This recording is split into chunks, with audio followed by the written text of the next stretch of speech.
The first thing that we're going to talk about, you guys also see this in the title. And, we're probably the last people that usually talk about this type of stuff when it comes to a blockbuster trade or making a big move. But obviously, as we've been talking about the past 2 years, this season at nauseum, even in the few, kind of the end of the years, we've really shifted our focus toward the offseason. We've talked about it at nauseum. And that's the fact that the Spurs are in a very good position whenever it comes to assets, draft picks, and of course, having Victor Wembanyama, Stephon Castle, and De'Aaron Fox on top of the other guys that we've talked about. But they are in a position where they can go make a move like that, still keep some of their young talent, and really push to that next step. So I say all this to say, as Winky is in the background, invading, making himself known. We've talked about Kevin Durant. That has been a name that has shown up kind of in Spurs circles for a while here. But that's not the name I'm going to bring up today. And I do think that is something to keep an eye on because obviously he does want out of Phoenix, it seems like for sure, going into this offseason. But there's a playoff series going on right now, Ethan, in the Eastern Conference. I believe the Indiana Pacers, are they up 3-1 now or 3-0? 3-1. 3-1, that's what I thought. Yeah. Damian Lillard, unfortunately, man, prayers to Damian Lillard, man. Torn Achilles. And I'm not saying that's going to be the deciding factor here. I think regardless of Dame's injury, with the way that this season went, with the way that the last season went, I think there's going to be some real questions around Giannis Antetokounmpo. Obviously, that is a giant thing to say, Ethan, to bring in, should the Spurs go after Giannis Antetokounmpo if he were to come available. And this is such like a, 2K type scenario type deal, but if we go to Giannis's history, and it's not just Coach Bud, it's, his European history, as well as one interview that sticks out in my head, Ethan, where he's like, I want to be like Tim Duncan when I retire. Right. Where the hell is Tim Duncan? And, I think there's definitely some parallels with Giannis's personality, not necessarily to Timmy, but just to a Spurs player, who maybe, as much as he is an all-star, he's not like, I say this, I was going to say he's not on like the fashion week or anything. I was going to say, but Wemby did that, but he kind of still did it in like a more subtle way. He's not, on all these different media appearances, you know what I mean? He's not necessarily the most broadcasted star as much as he is one of the best players in the league in the NBA. Like if you think about a Luka Doncic, to LeBron James, even SGA has really got more attention. I feel like I hear a little bit more about Jokic even than I do Giannis. And a lot of that is circumstantial. Because of just the way that the past 2 seasons have gone for Milwaukee. But again, I say all this to say he's not the big glitz and glamour guy. I think his personality would fit an SA. But again, Ethan, this is such, I want to bring it up because I think it's a realistic thing if Giannis does one out. But also, there's a lot that comes with that if we were to make this decision. I know I just threw a ton at you there. I'm going to talk for like 5 minutes about all that. But let me know your thoughts on all of that there and just the potential of Giannis and maybe making a crazy super team with him and Victor. I'm getting major deja vu, Jude, because we had this exact same conversation the year prior to Giannis winning his first championship with Milwaukee. Like there were a lot of rumors about, hey, they haven't won it yet. Is he happy there? And then right before they got rid of Bud, they traded for Drew Holiday. Chris Middleton kind of elevated his game, and then they won a championship. Now, fast forward, 3-4 years later, and we're kind of back at that same point with the Milwaukee Bucks, where they're about to lose in the first round. I'm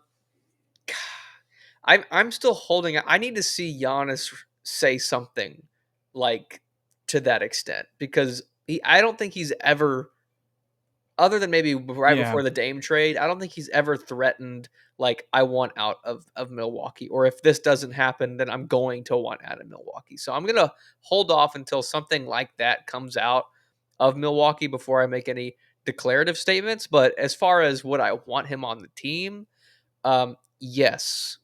But I don't want to give up too much, because I feel like Milwaukee would want like literally all of our draft capital, plus guys like Devin Vassell, Keldon Johnson, and probably Jeremy Sohan. Yep. And I'm sure they'd try and squeeze Stephon Castle out of us. Yep. Obviously, we're not going to let that happen. But if it came down to it, Jude, I'm just going to throw random stuff, and it was Devin, Keldon, Jeremy, plus like 3 or 4 first-round picks, I think I have to say no, because I feel like that's just way too much Interesting. too soon.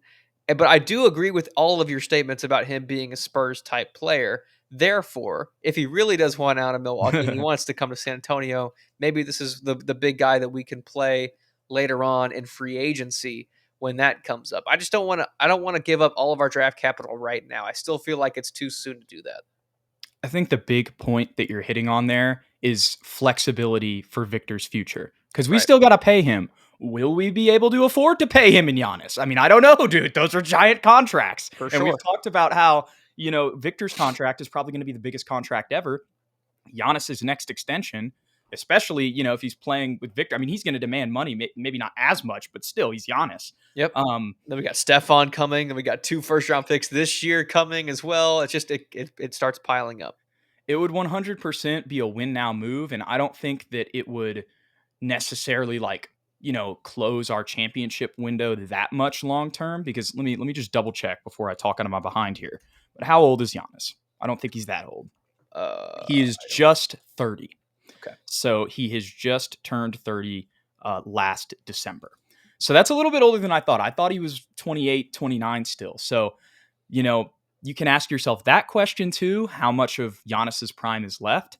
And if you want to think of it in a very, negative way, I hate to put it this way, but like in a way where you're like, okay, it's not going to last that long.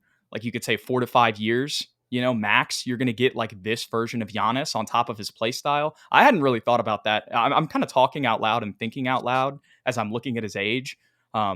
And I know it's like, okay, if it was 29 or 28, is that really that big of a difference? No, not necessarily, but it is 1 or 2 more years. So that's another thing to think about as well, because again, Jeremy Sohan, still only 21 years old. Like, how good are Keldon Johnson, Devin Vassell, and Jeremy Sohan going to be in 3 to 4 years? If you want to make the argument that Keldon and Devin will be the same, I'm not going to get that mad at that. But I think to say that Jeremy Sohan's not going to be substantially improved in 4 years is just false in my opinion. So yeah, now again, not saying that any of those guys are going to be the level of player of Giannis. So there's a lot of Right. things to juggle and think about here. But I do think that the biggest counter argument, like you said, Ethan, is just, is that going to deter our flexibility for Victor long term too much? I mean, look at what Oklahoma City has been doing in the way that they've built out their team and how even with all of these stars they have right now, they still have picks set up for the future. Mhm. There's still a chance this year where they could get the 76ers pick, depending on how the lottery goes. So that kind of does seem a little bit more attractive to me. But I mean, like, if Giannis is like, I want to come to San Antonio and team up with Wemby and win a championship, that's a dilemma. It's a discussion for sure. 100%. And I will say that point that you made, like Jeremy, Devin, Keldon combined, like there has to be a way to kind of measure wins added from having those 3 versus wins added with Giannis. And if we get rid of those 3 and we add Giannis to this team tomorrow, do are we in a place where we're going to immediately be championship contenders, dude, with Giannis, De'Aaron, and Wemby? I would think so. I would like to think so, but I'm wondering Mhm. if I'm being too biased as a Spurs fan saying yes to that. I just don't know if we have any depth, and you could argue, Right. we could find some veteran minimums, some mid level exceptions in free agency, then like for sure. And despite Giannis's contract being high, like we are getting rid of Devin and Keldon, who basically would equate to whatever Giannis is making. So maybe we do have more free agent, more money than I'm anticipating. But it just makes me nervous when you start adding in 3 to 4 first round picks to that as well. And it's not like a guarantee. I feel like that we would immediately be championship contenders. Yeah, I'd be more comfortable with something like along those lines. And obviously this would be favorable to the Spurs. So I'm not mad if Bucks fans or NBA fans see this and are like, I would never do that. But as a Spurs fan, if we're gonna give up those 3 guys, I think I'm giving up 1 pick max. Mm-hmm.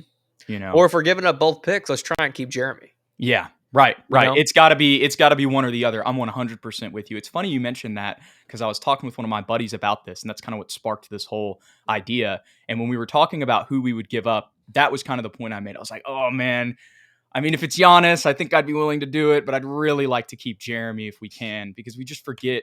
Like again, dude, he's turning 22 next month. Like this guy, mm-hmm. I really think Jeremy is just scratching the surface of what he's going to be in the NBA. For those 3 guys, I agree. If we could do one and maybe like a pick swap, I Uh think huh. I think I pull the trigger, Jude. I think I do. But like I said, this is all just like conjecture because he's never said anything, recently at least, that would lead us to believe that he wants out. This is all completely hypothetical, Yeah. but I think, if the Bucks lose 2 years in a row, I think it's a reasonable conversation to have in round one specifically. I'm actually going to look. When does his contract end? Good point, Ethan. Good He, catch. he technically has a player option the summer of Oh, wow. 27, 28. After 2027, he could opt out and be available. But he's supposed to make 62 million in that year. So I doubt he will say no to that Yeah. money. Even if he wants to trade, he'll accept the option. Yeah. Yeah. It's a lot of money. Well, I think that pretty much wraps up my thoughts on this whole potential Giannis situation. Again, this is not us saying the Spurs are definitely going to do this or this is for sure a real possibility. But I think these stars that are going to be on the trade block, it's something that we got to monitor now with the Spurs being in the position that they're in. 100%.